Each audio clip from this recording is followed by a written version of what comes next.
Alright guys, welcome back to VALORANT News. Major roster changes going down right now behind the scenes, with big rumours as to what Cloud9 are up to try and turn their season around for the second year in a row, but also what's going on with pANcada. No longer in the plans of Sentinels to be on their roster going forward. Apparently he had an offer from Furia that was very nearly accepted. Turns out though, that is not the case for now. He will bide his time with other teams potentially looking to make serious moves. Very much intrigued your thoughts in the comments below. Hit the like button if you enjoy. Subscribe if you're new as always, I'd greatly appreciate it. First of all, wanted to mention of course the game changer stuff that is pretty much running to its conclusion here, especially in the North American side. FlyQuest Red, they went down yesterday in a close series, to be fair, up against SR.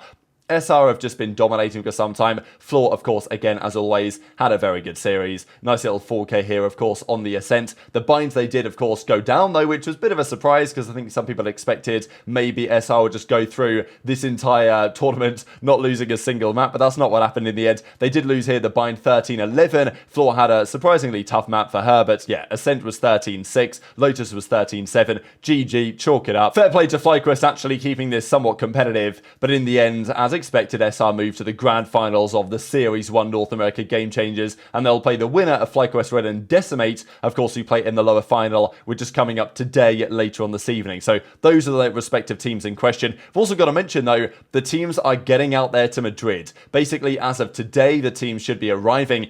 Big travel days for many players. For the EMEA players, fantastic. Fly to Madrid. A lot of these guys can fly on, low-cost budget airlines, I imagine, around Europe to get to Madrid nice and easily. From the Pacific, bit of a different story. From the Americas, however, apparently it's become rather challenging for these guys. So as Ten says, flying to Madrid today, it makes sense, right? The players want to fly there a few days early, get set up, get ready to go a few days in advance. The tournament begins on the 14th, of course, so they've got a couple of days to get there, get settled in, get some boot camping in, get some practice in, get their head in the right space. Pretty sure Sentinel's first game against Heretics is on the 15th, actually, so I think they play on the second day of the tournament. But as John QT says here, 20-hour trip, and it's, hang on a second, how come it takes 20 hours to get from LA to Madrid? It should be, I'm thinking, like an 11.5-hour flight. It's not a short flight by any means, but it is nonetheless you can get a direct flight from LA to Madrid, and I'm pretty sure that's possible because you certainly can from LA to London, so I'm almost certainly can from LA to Madrid. So why is this not the case? Now, John QT said on stream that Riot organised this, which it's interesting to me.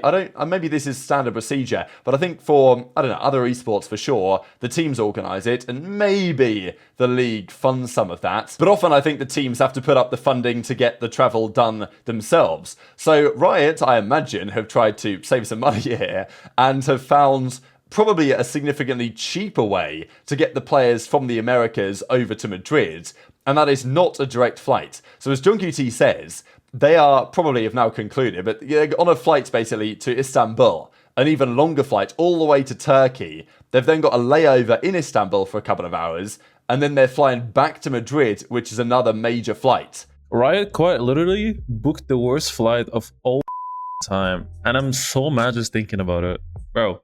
I think we're like exploring planet Earth before we land to Madrid. In Madrid, all the teams flying on the same plane. I'm not sure. Maybe Loud are on the same flight.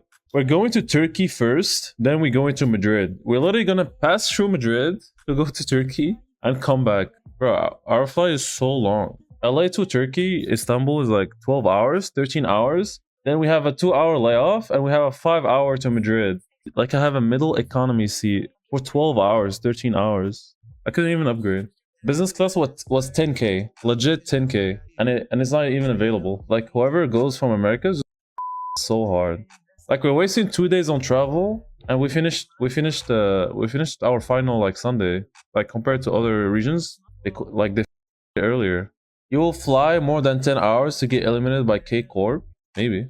First of all, we're not even playing K Corp, so that's technically impossible to get eliminated by them. So I'm sure the players will all get there safe and sound, but definitely interesting, right? You'd think that maybe this wouldn't be the case. Not exactly sure what is the case for the Pacific guys, but I imagine that Riot, who are organising the flights, are thinking, okay, well, we can actually, maybe it's cheaper for whatever reason, to do those flights rather than the ones direct to Madrid, so that's what they're going to do. So tough scenes for those guys. So get an economy seat for like, 12 hours, then another 5-hour the flight to Madrid. It's, not going to be easy, but in theory, it shouldn't really make too much difference difference. The preparation for the Americas teams, they're out there long enough in advance that, you know, the jet lag and these other complications should be able to be, you know, got under control before everything gets underway, of course, in a couple of days' time. Now, after Masters Madrid, that's when stage 1 begins around the world. For EMEA, this is April the 3rd. So this is the reality that we know for the teams around the world, that they have this period during Masters Madrid, effectively, if they want to make roster changes. We've certainly seen it with Cloud9. We've saw discussions with 100T. Well, 100T are not going to probably change, but they said, like,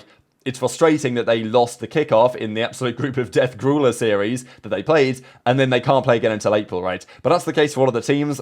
It is simply the way the format works. I don't like it, but, you know, we've got to deal with it. This is what's happening in EMEA. So 11 teams is a bit of a funky number, let's be honest, but we've got 10 plus 1 Ascension team. So 2 groups, they've got Group A and Group B, or Group Alpha, Group Omega, as they're actually doing it here instead. And it'll be the same around the world. Next year, there'll be 12 teams, because 1 more from Ascension, so then it goes to 12, then it's 13, then it's 14, and then I'm pretty sure it caps at 14 for Eternity, to our current understanding. These, however, are the groups in EMEA.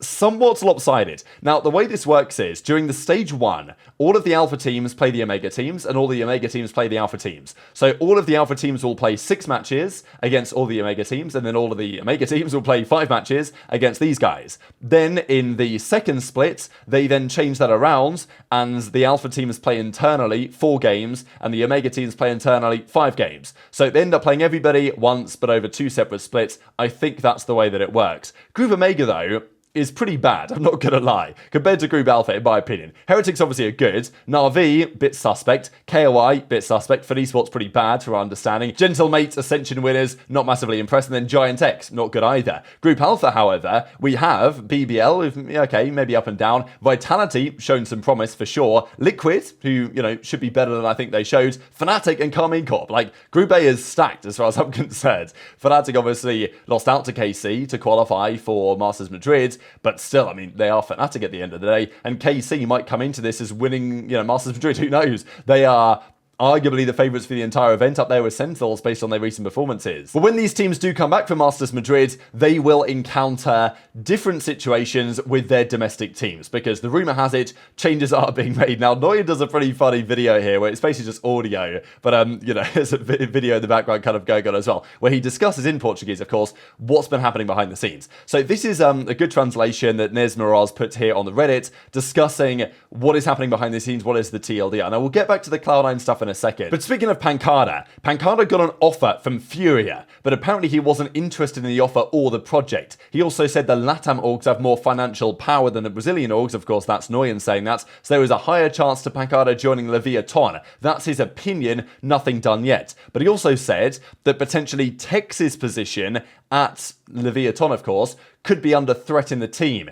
This is the reality when you're theoretically meant to be a top team, you turn up to an event and you don't qualify through. Regardless of how well they've played, and they did play pretty well, they didn't make it out of their group in the end. They lost to Loud, they lost to Sen, and those were the 2 teams that qualified for the international event at Masters Madrid. So, you know, it's understandable that someone had to lose out, but on paper, LEV were meant to be a team that qualified. Probably that didn't happen in the end. So whenever that happens, questions are raised on whether something needs to give. So, you know, maybe that's going to be happening. I mean, obviously, when you have all those different international players and personalities and different languages that people speak and stuff, it can get complicated from a cultural perspective. Maybe that's what's happening. He also said Furia is planning to bring another experienced player into the roster, potentially Zand or Heat. So stay tuned for that one. But pANcada is not going to Cloud9 though, because they are planning to get Runi and a former CS player tier 2 from NA. Now, that's Moose, basically. I know that he kind of says the nickname, but yeah, that's Moose. We'll discuss it in a second. Nozwa is coming back to Fury to replace Khalil, Liazi, or Havoc. So, you know, he doesn't want to say who it is for now. That actually makes sense. I think Liazi is possibly on the chopping block over there, and there were further discussions actually as well that Nozwa is coming in instead of Liazi here, according to Bruno Povaleri. There should be more changes to the team as well, though. This is interesting, though. Proposal from pANcada, who made a counter-proposal. Fury accepted and considered everything is practically certain. So apparently, pANcada to Furia was very nearly a done deal in the very recent past. And Sentinels have allowed pANcada to explore options. He's able to talk to certain teams and consider his future. And I don't know how long ago this would have happened, but the feeling is that pANcada was close to joining Furia. But then maybe pANcada had a bit of a change of heart and said, you know what, does this actually make sense? Of all the teams I would join if I'm pANcada, Furia would not be one of them. I even think that MIBR might be a better option than Furia in some respects. But, you know, it makes sense for pANcada to go there, but I just don't think that's the wisest option, given the other options that probably will arrive onto the table very shortly, let's not forget. So pANcada, in the end, went back and said that he's going to take care of his health and focus on, you know, life or whatever. So that never happened in the end, the Furia pANcada thing. Maybe there's a feeling here that these pANcada, like, you know, health issues that he's dealing with were just kind of a way to say, all right, you know, I want to not kind of follow through with this Furia thing. But of course, if pANcada is going through stuff, then obviously wishing him the best as we did yesterday. But this does pretty much mean that pANcada will not be going to Furia. He will not be going to Cloud9. So the options are kind of like Loud, potentially, what happens after Masters Madrid if they crash out of the tournament. Or certainly LEV is like a realistic possibility right now that I feel like is getting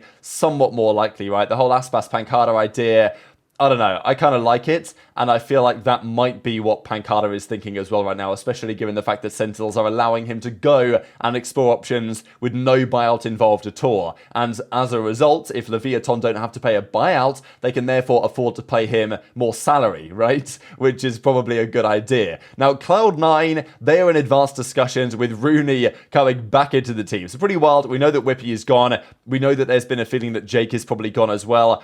Tough one for Jake, right? Of course, coming from the collegiate side. I think played well, very well as a replacement to Ye. Hasn't really taken a step to the next level. Maybe just, you know, finish out on the college side and try and get a team at some point. Kind of tough to say what next for Jake in this situation, but I think it's understandable that they're trying to make these moves. Now, Runi returning is interesting because Vanity ain't going anywhere, right? Let's not forget, Runi, I think, did actually a really good job. I think he was a great part of that Cloud9 team. They got rid of him, though. I was kind of surprised that they did, but, you know, he was IGLing the team. They wanted Vanity. I kind of get it. But apparently Runi and Vanity might now be the play going forwards. Maybe that's also putting some pressure on Vanity as well to say, look, Vanity, if you don't turn it around for the team, then we might bench you and get Runi to be our in-game leader again. That's an option. And it does seem now that Moose will be the man to also step up into the team. So this is actually really cool because Moose has done a very solid job in Tier 2 for some time. Look, I don't know if he's really the player that's going to take that team to the next level. I'm not convinced of that personally, but we'll see as time progresses. But apparently that's what they're going to do. Whippy out, Jake out, Runi in, Moose in, which is, you know, it's a change. I mean, I don't think it's really a change that's going to massively move the needle for this team. Are they going to make this move and all of a sudden be in a position to, you know, qualify through Masters or whatever? I'm not so convinced. I think they are going to need more wholesale changes at some point. But I guess for the time being, it's about trying to take some strides forward and maybe not completely blowing it up when you have some degree of certainty still when, of course, the season officially begins for these guys in April. And to be fair, last year's changes they made did help the team and move them in the right direction. So maybe that's going to be the same story again, but I guess time will only tell on this one. But very much intrigued to your thoughts on all this stuff in the comment section below. Hit the like button if you enjoyed. Subscribe if you're new. Take care. And I'll see you next time.